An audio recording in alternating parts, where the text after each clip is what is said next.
Ladies and gentlemen, welcome to everyone's favorite game show, Revolve That Door. Hot topic today, Homeland Security. The million-dollar question is, who's going to replace Janet Poltano as head of the DHS? Folks, the stakes are high. It's a position that oversees 240,000 employees, including FEMA, ICE, the TSA, and the Coast Guard.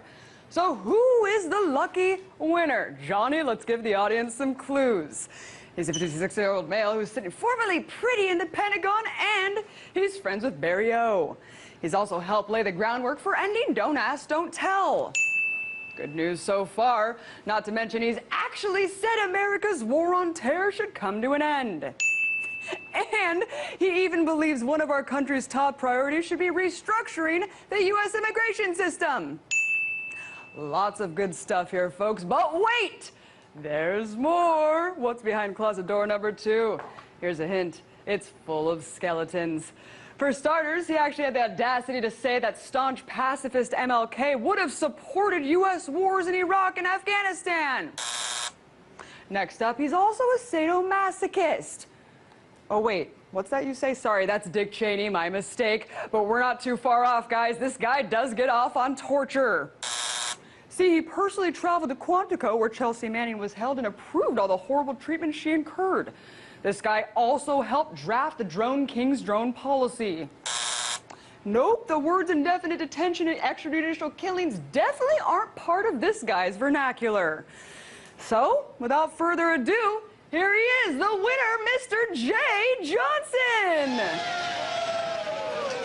Yes, he's no Ray Kelly, but he ain't no saint either. So, looks like the American people lose again, with more of the same. Let's go break the set.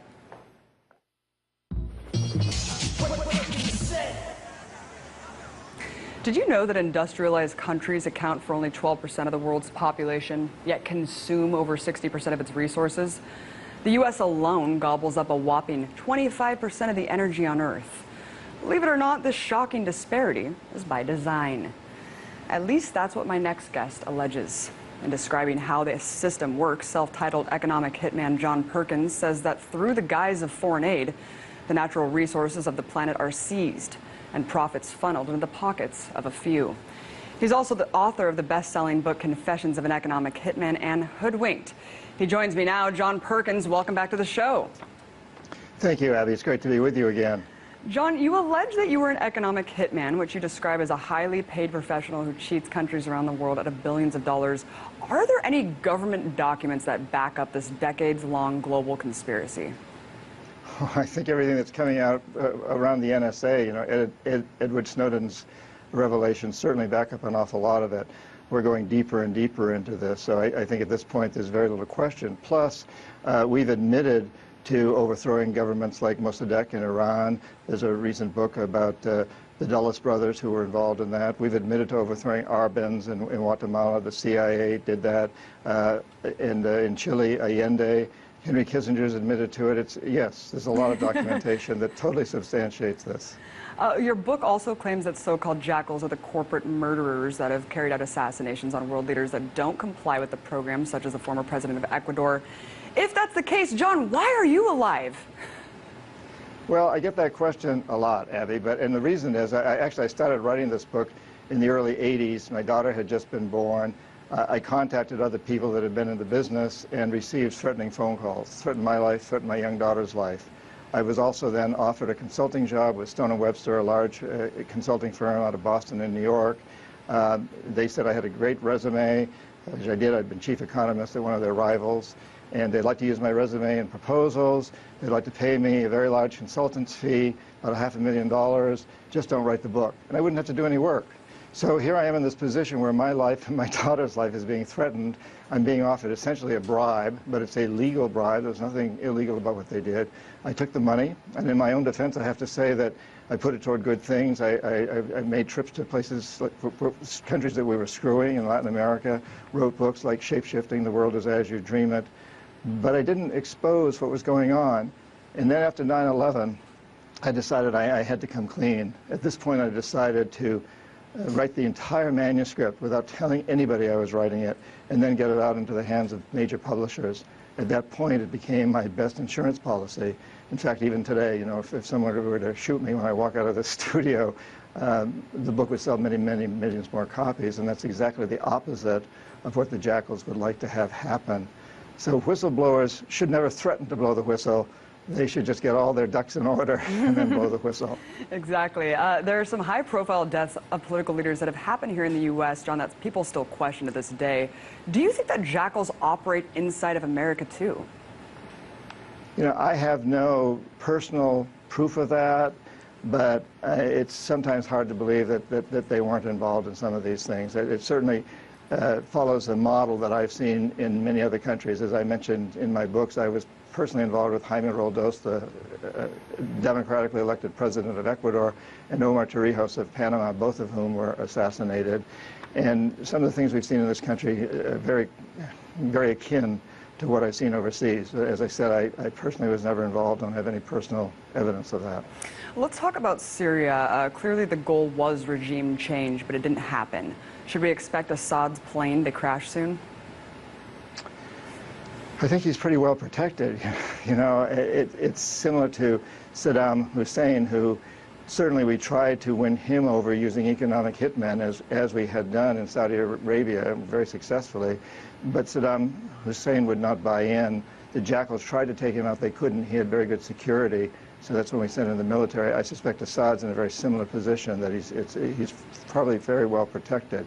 And of course, the fact that Russia is backing Assad in many respects makes that very difficult too.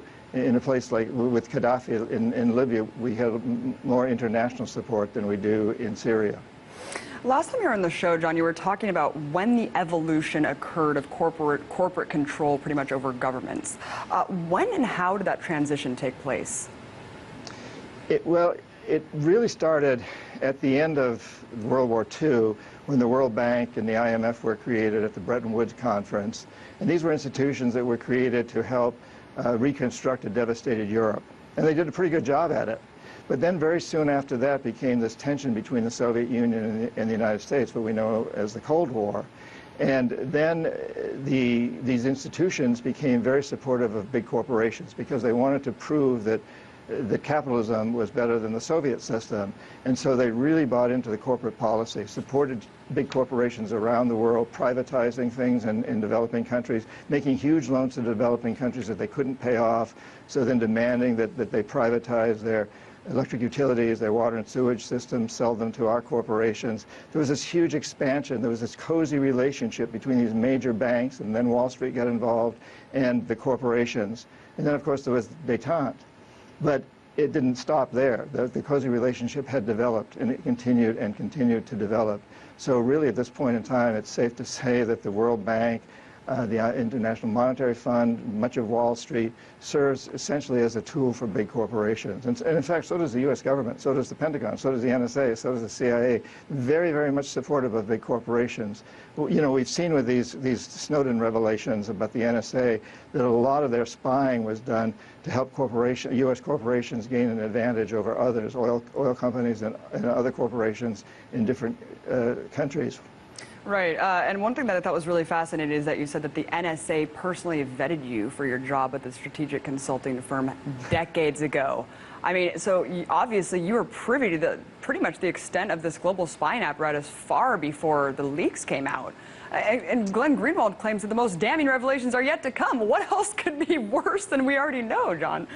Oh, well, I'm sure it can get an awful lot worse. You know, isn't it interesting how already, you know, Dilma Rousseff, the president of Brazil, has declined to come to the United States and meet with Obama because of spying in her country. And I think there's a backstory to that, too, that most of us haven't heard, and that is that the U.S. supported a very brutal military dictatorship in Brazil back when I was an economic hitman, and Dilma was a resistance fighter. And so she's very sensitive to the idea of the U.S. government spying on her or anybody in her government. We don't hear that very often. And 3 other major countries in Latin America have broken ties with European countries because of this thing over Snowden. So it's become huge, and I think we're going to hear an awful lot more. And yes, I was interviewed by the NSA. I was offered a job at the NSA back when I first got out of business school. They put me through lie detector tests, personality tests, and they determined that I would actually make a pretty good good agent. Do you still have connections to this system? I mean, do you still have ties to any current economic hitman, and have you tried to convince them that they're working for sociopathic plutocrats? Well, only through my books, Abby. I'm really very much out of the system. I mean, I do run into people from time to time. I go out and have dinner or beers or something with a few guys who are doing this before, or women. So there are connections there, yes. But frankly, at this point in time, my main goal is to create a better world. To expose what happened in the past and to use that as a springboard into moving into a new type of economy, working with corporations to turn them around, to convince them that their main job is to serve a public interest. It's not just to make huge profits for Wall Street and for the 1%, the wealthy, but to actually serve a public interest. The U.S. has a long history of having set that back in the 1800s as a prime goal of corporations. So I see my job today as turning what I would call a death economy, which we have today, one that's based on the military, it's based on ravaging the earth, tearing up resources. Let's turn that around and convince these corporations and pay our taxes to corporations that will, instead of making weapons, help clean up the terrible pollution of the planet, help starving people around the world grow food more efficiently, store it and distribute it more efficiently, create better systems of transportation, energy, marketing, banking, and so on and so forth. I think there's tremendous opportunities here to create a really much better economic world, a life economy instead of a death economy. I absolutely agree with that, but John, if the third world is in perpetual indentured servitude to the first by design, and the riches of the first world based on the debt of these countries, how can that ever change? We have about a minute left. Well, yeah. I think it's going to take a real change in consciousness on our part, and that's why I write, that's why I'm on shows like this, that's why you're doing this show. Thank God you are. That's why we're doing what we're doing, because we've got to get people to understand that the real solution to acts of terror around the world is to get rid of the causes of terror, the deep underlying causes, which are desperation, which are poverty, which are people's lands being taken away by oil companies and public utility companies and big multinational corporations. If we want a good world, a sustainable, just, and peaceful world, then we've got to create a new kind of economy around the world. And that is going to take all of us understanding better what's gone on, what we need to do to change it.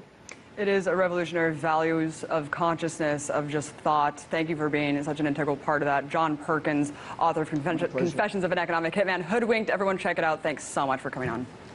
My pleasure, Abby. Thank you so much for having me, and keep up your great work.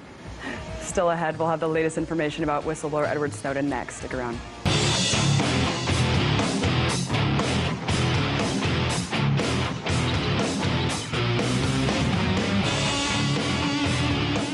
Since the first NSA revelation in June, whistleblower Edward Snowden has managed to stay almost completely out of the media spotlight, keeping a low profile in Russia, where he was granted temporary asylum. But this month, 4 Americans with previous ties to the U.S. intelligence community met with Snowden in Russia and presented him with the annual Sam Adams Associates Award for Integrity and Intelligence.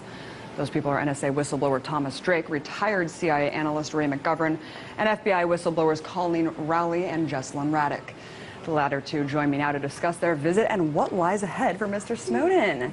Thanks so much for coming on, Jesselyn and Colleen. Thank you so much.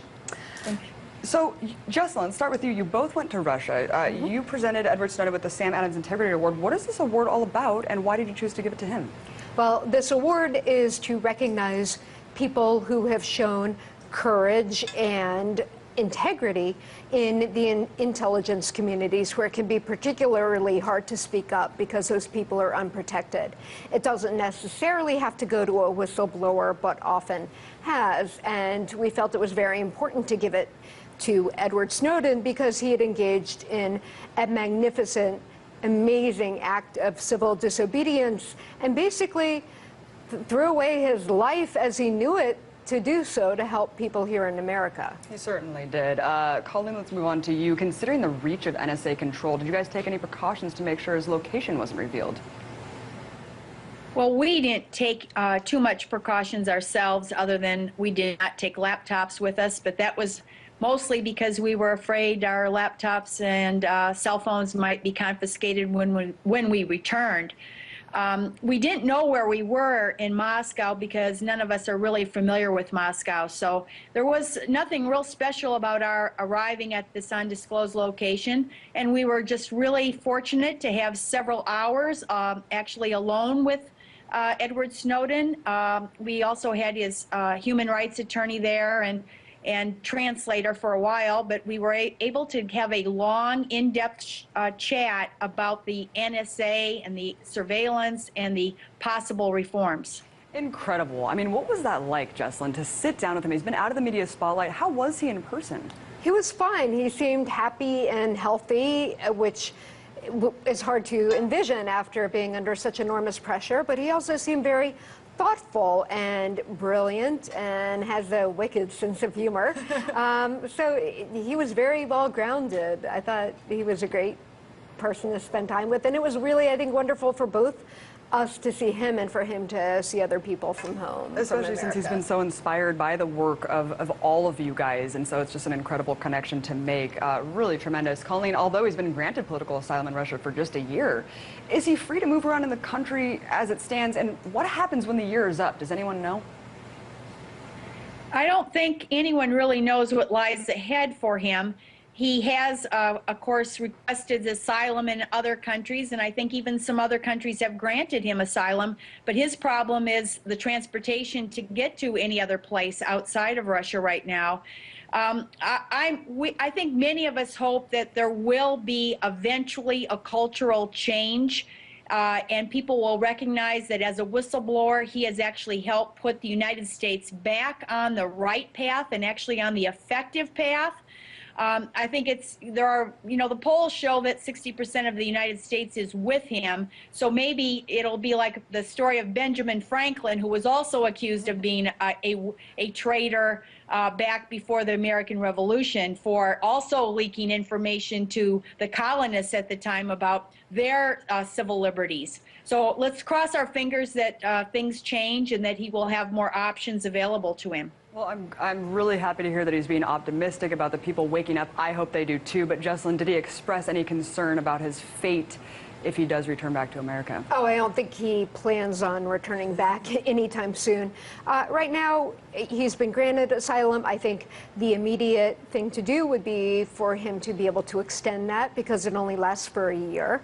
And hopefully at some point in the future, our country will calm down. I don't see that happening immediately, but his home for now is Russia, and he's making the best of it and learning the language and taking classes and at the same time continuing his activism and pushes for reform. And that's where he is right now. Russia, Anatoly Kuchereno was our host and invited us there and was there during the dinner and welcomed him with open arms, which I thought was great. And just as we know, he's been with someone, Sarah Harrison, Yes. who's been by his side. Who is she? And is she's been with him the whole time? I mean, why? What is going on there with that relationship? You know, Sarah Harrison is a WikiLeaks journalist, and WikiLeaks basically went in and extracted him and helped him go from Hong Kong to Russia right before he was extradited to the U.S. And Sarah, like I said, is the unsung hero. She's been his shepherd, his friend, his mentor, his guidance, his colleague, all in one. She's been staying with him, you know, for protection and companionship in the platonic sense of the word, but, you know, to look after his well-being and help him adjust to all these changes, obtain asylum, and find a comfortable and safe place to be, because WikiLeaks very much believes in the protection of its sources, whether they belong to WikiLeaks or not, the protection of whistleblowers. I would imagine that she's probably scared to leave because she doesn't want to incur the same wrath that David Miranda faced when he traveled. A very tense situation, and she's tremendous for staying there and helping him out. Absolutely. You know, Colleen, did this dream team of whistleblowers have any difficulties traveling in and out of the country? Actually, no. We kind of worried a little bit about coming back to the United States, that we might be asked, you know, where is Edward Snowden? But we came right in just normally without any problem. And, you know, we do, again, hope that Edward Snowden, one other thing is he doesn't have to travel back to the United States in order to make a difference. His disclosures continue. The New York Times revealed yesterday that he doesn't possess these documents now, but they are in the custody of others.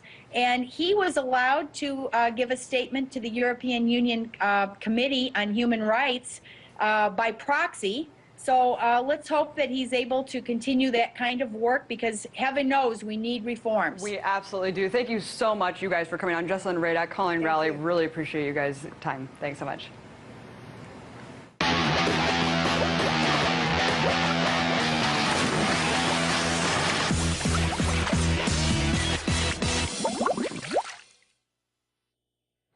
You know, I often get flack for not having more opposing viewpoints on Breaking the Set. So today I decided to wrap up the show with a more lighthearted discussion with a guest who alleges that the liberal media is brainwashing us into accepting socialist tyranny. Her name is Elizabeth Imus-Zero. She's a comedian and author of the book Etiquette for Idiots. I began the conversation by asking her why she thinks we are living under a nanny state. Our system right now is if you need something, everybody goes right to the government, rather than the first thing we should think about is go to our friends and family, then we go to our local community, then we go to local government. And there's why are churches exempt from tax status? Because they're there to help, and we're not using or utilizing our communities, and we're expecting the federal government to do everything for us, and it's turning into this nanny state, basically, that, you know, President Obama just the other day said people just want the government to work. Like we don't care how it works, like we're some ridiculous 1950s housewife who doesn't know how to balance her checkbook. That's ridiculous. Of course we want the government to work, but not at any cost. We don't just want to keep going deeper into debt, and we certainly don't need to be told what to wear or what to eat. Well, they don't really tell us what to wear yet, but they tell us what to eat. You know, they tell us, you know, everything. They're micromanaging us down and losing every single one of our freedoms slowly. And every time we give up a freedom in this country, it's a drop in the bucket. And people don't realize that eventually that's going to lead to living in a dictatorship, in a socialist society. Well, I don't really look at our government and see it as socialist at all. I mean, the Obamacare is the farthest thing from socialism you can get. It's more a corporate grab. I mean, the insurance industry essentially wrote the bill. It's right. They're the winners here. They're the big winners. So I just think that these labels are really dividing us from engaging in proper debate. I mean, calling the government socialist or Marxist is totally erroneous. Well, there's elements of socialism in it, in that it's forcing people to have to buy it and participate or be fined for it. I think it's definitely a socialist idea. Let's talk about your book, Etiquette for Idiots. What's it all about? You know, I just wrote ridiculous etiquette, like Etiquette for Sociopaths, and I was just messing around, and my publisher really liked it and said it needs to be 40,000 words, so I was like, well, I can write some stupid stories, and why not? A lot of people write crappy books and get paid for it. So well, speaking of sociopaths, I saw that it was endorsed by Ann Coulter, so that's good. People should, if they're fans of her. She's insane, but I actually love her, and I'll tell you why. I don't agree with all of her politics and most of what she says, but I've had dinner with her, and I really like her as a person, and I like the fact that, like you, she's willing to stand up and speak for what she believes in, even if people disagree with her, and I have a lot of respect for that, because it's certainly not easy to do in any industry or anything, especially in this field. How did you feel? I can't let you go without asking you this. How did you feel when your dad, Don Imus, said that the players on the Rutgers women basketball team were nappy-headed hoes? I mean, do you think that he deserved to be fired for that comment? I think it was, and I actually addressed this in my book, because it was absolutely surreal to me, and I think that was my first awakening to really, I was truly shocked by what the media did to him and how they completely misrepresented him and called him racist. I grew up with him, and he's a total nut job and amazing, awesome father, but the last thing he is a racist, and that was shocking to me to see how much the media actually does lie, and that's when I started to get into Andrew Breitbart, and of course reading his book and understanding, and Greg Gutfeld has a great book called The Joy of Hate, which talks about the lies of the liberal media. Well, I'd have to disagree with you on that term, liberal media, because the media is owned by 6 corporations that pretty much have the interest of profit maximization, so I don't really see where the liberal slant comes in. Well, I'm just repeating everything I hear on Fox News. I'm a little parrot. No, well, I think that if what I see on television and what I watch predominantly is, and I'm here in Hollywood, so dealing with most of my friends are liberals, and their perceptions of what's going on seem very leftist and biased and based on no real actual facts or knowledge. So. Well, Elizabeth Imus, Zero, comedian, author of Etiquette for Idiots and Other Stupid Stories, thank you so much for coming on the show. Thanks, Abby. You guys, that's it for the show tonight. Thanks for tuning in. See you back here next week to break the set all over again.